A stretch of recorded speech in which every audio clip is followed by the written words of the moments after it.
श्रीमद कुंज विहारे नमः। श्री स्वामी हरिदास विजयतेतराम।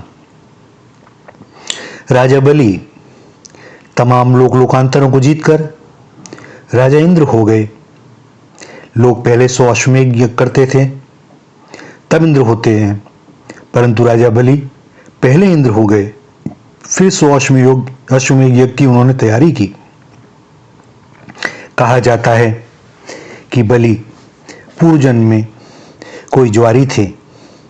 एक दिन जुए में कहीं कुछ पैसे पाए। उन पैसों की उसने एक माला खरीदी अपनी प्रीतमा वारंगना के लिए। माला हाथ में लिए वह जा रहा था कि किसी पत्थर से ठोकर खाकर गिर पड़ा, मूर्छित हो गया। कुछ देर में जब देह शुद्धि हुई तो उसने अनुभव किया कि अब मैं मर जाऊंगा। सोचने लगा, मेरी इस माला का क्या होगा?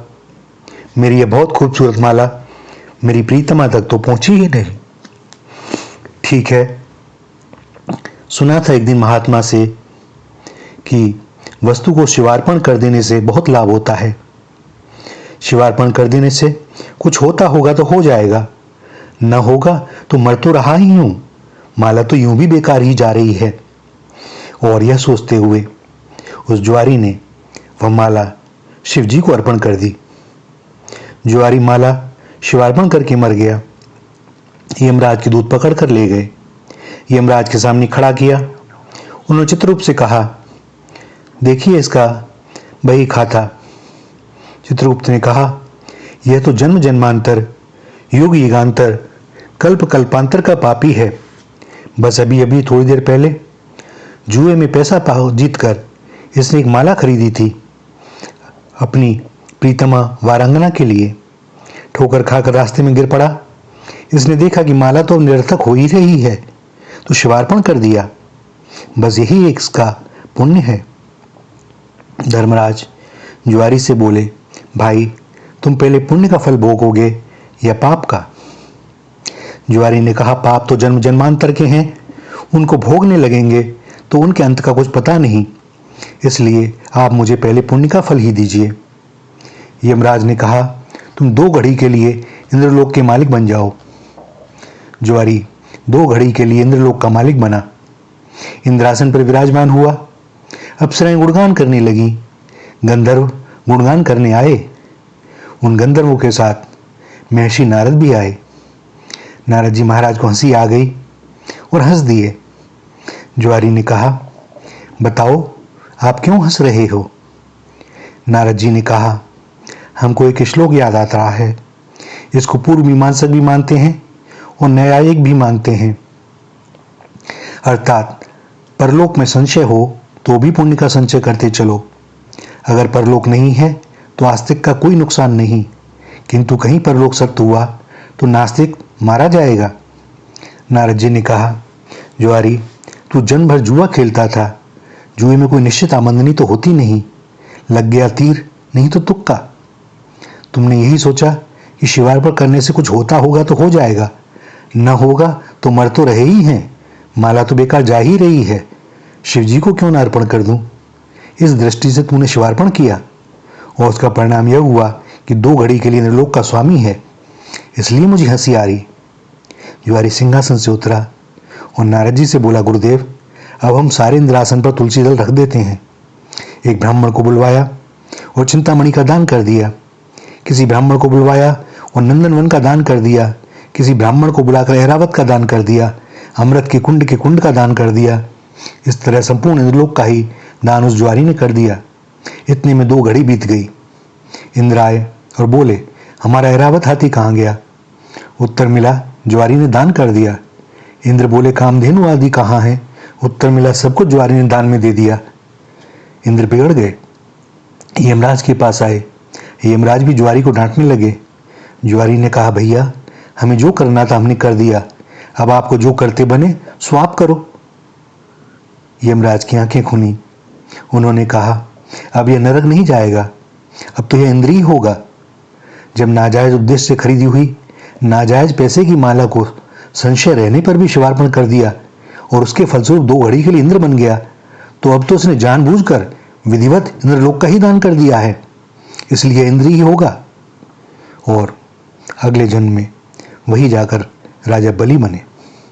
इंद्र प्रायः त्यागी नहीं होते, अविवेकी इंद्रों में औदार्य नहीं होता, तभी तो वे अक्षर तत्व के अनुसंधान में तत्पर और जगत से पूर्ण विरक्त महापुरुषों को भी धन जन और स्वर्गादि में आसक्त होकर ही तपस्या करने वाला समझकर उपद्रव करते रहते हैं। लेकिन राजा बलि ऐसे नहीं थे, बड़े त्यागी थे। अपना सर्वस्व भगवान वामन को उन्होंने शुक्राचार्य के मना करने पर भी सौंप दिया।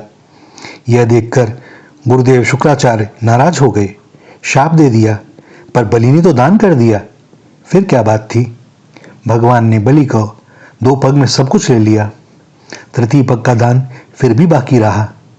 भगवान बोले, तुमने 3 पग का दान दिया था, 2 पग में मैंने तुम्हारा सब कुछ ले लिया, 1 पग तो अभी भी बाकी रहा। भगवान के पार्षदों ने वरुण पाश में राजा बलि को बांध लिया। बलि ने कहा, आपसे पूछूं एक बात? भगवान ने कहा, पूछ लो।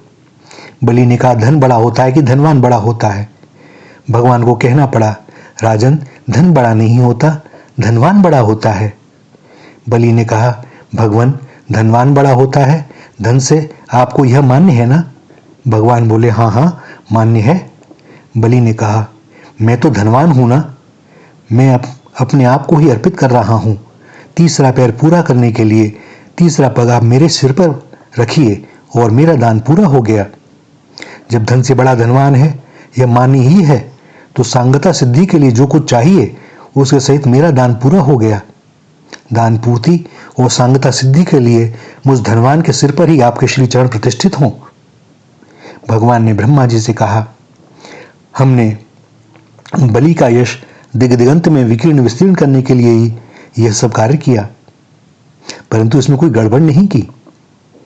इसका ढंग बहुत सौम्य है। भगवान बोले, भाई तुम्हें क्या दें? बलि बोले, महाराज, हमारी जिधर भी दृष्टि जाए उधर हम आपका ही दर्शन करें। और कहते हैं कि राजा बलि की बैठक के 52 दरवाजे हैं।